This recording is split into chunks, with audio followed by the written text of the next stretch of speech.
Hey guys, before I talk about President Trump and the polling, I wanted to issue kind of a correction for a video that I made yesterday about Nick Cannon. So the Nick Cannon story it gets a little confusing and a little messy because there were two separate videos or two separate clips from this interview that sort of got posted and criticized. The clip that I saw and the story that I read, and this was developing as I was looking and reading the story and as it came out, I thought there was just one clip. I didn't realize there would be another one because it was from the same interview. So the clip that I saw, he was talking about please let me know if I'm butchering this, the Rothschilds family. So he was talking about that family. He brought up Louis Farrakhan a little bit and said that he was a fan of his. So that's the clip that I saw. And he did initially apologize for that clip after it got criticized. And he said he was open to be criticized. He was open for someone to correct him. He was open to have those conversations, and they're important conversations to have. So that's what I was referring to in my video. And I don't know if it happened simultaneously or around or right after, but another video came out, and that is the video where he was basically saying the less melanin you have in your skin, the less soul you have, you're insecure, it was really, really bad. It was basically saying that one race is superior to the other based on the melanin in their skin. That's what was pretty clear. I just watched it 2 to 3 times to make sure I got it correctly because this is very sensitive and a lot of people get really upset, but that is what I saw. I don't care who you are. I don't care what color you are. It's not okay to say things like that, and this is 2020. We should have gone past this a long time ago. Anytime, I don't care what your justification is, anytime you say any sort of race is superior to another is just wrong and something that we've been trying to get away from in Western culture for a really long time. So I did want to correct that video. All right, I did want to make that correction and this story is still a little confusing because so Viacom, is it Viacom? One of the networks that he's on, one of his shows, they completely fired him. The other network, I think he's the host of The Masked Singer.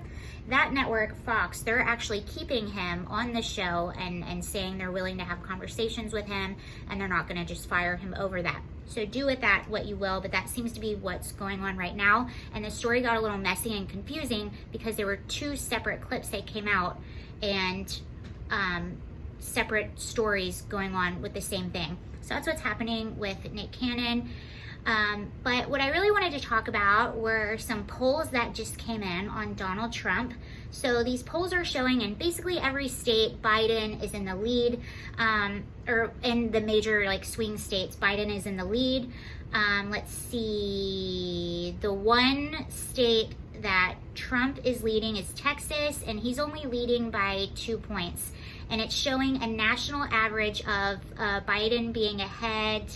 Let's see, as of July 15th today, Biden being ahead by, it's looking like 11 points. I also heard 15 points. Now, are the polls a huge deal? Yes and no. No, they're not, because we saw what happened in 2016. Hillary was killing it in all the polls. None of us thought Donald Trump was going to be elected. Even the people that voted for Donald Trump didn't think Donald Trump was going to be elected, and he was. So in a sense, does this poll really matter? I don't know. And then another argument is that a lot of Trump supporters will not say, even in a poll, that they're planning on voting for Trump out of fear of, bullying or whatever you want to call it. But what this does show me is, even though we all think it's nuts and we all think it's crazy, there's a very real chance that Joe Biden could win this election. And the even scarier thing about that is, if Joe Biden wins the election, we are all going to know for sure the only reason people are voting for him is because they hate Donald Trump that much. How else are you voting for a man? It's very clear his cognitive ability is declining big time. I've seen him fall asleep in an interview. He forgets what he's talking about. He forgets where he is. He forgets people's names. I think he confused his wife with someone. He said very concerning racial things several times, concerning things about kids. He has gotten into arguments with his supporters, asking him legitimate questions. He's called his supporters names. And he's been in his basement for the past several months, not doing any campaigning whatsoever. He's come out like a few times for very short periods of time to a group of maybe, I don't know, 4 or 5 people. But I haven't seen him doing any campaigning. He goes back and forth on where he stands. At this point, he is just a puppet for the Democratic Party to get Trump out of office. That's all he is. Whoever his vice president is, that's probably who's going to end up being the president. And it's concerning because a lot of very far radical left individuals are gaining a lot of power in the Democratic Party, which is concerning for everyone. At this point, it's not Republican, Democrat. It's, we don't want our cities to be burned down and looted, and we want to feel safe, and we want to have police. That's it. But just in case, I did want to highlight a few of Trump's accomplishments and this was last year, and the few months after, right, leading up to the pandemic. Of course, we all know that since the pandemic happened, the unemployment has changed. A lot of people are out of work. A lot of things are different now, but this is solely due to the pandemic. But I want to highlight, this is right before we're going to talk a lot about jobs. This is right before the pandemic hit and a lot of people had to leave their jobs. So I'm just going to go through a quick list of things that Trump accomplished last year. Almost 4 million jobs created. More Americans were employed than any time in U.S. history. Created 400,000 manufacturing jobs since his election. Economic growth last quarter hit 4.2%. New unemployment claims recently hit a 49-year low. Of course, this is before COVID. Median household income, it was at its highest level ever recorded in U.S. history. African American unemployment recently achieved the lowest rate ever recorded. Hispanic American unemployment is at its lowest rate ever recorded. Asian American unemployment recently achieved its lower rate ever recorded. Women's unemployment recently reached the lowest rate in 65 years. Youth unemployment has recently hit the lowest rate in nearly half a century. Lowest unemployment rate ever recorded for Americans without a high school diploma. That's huge.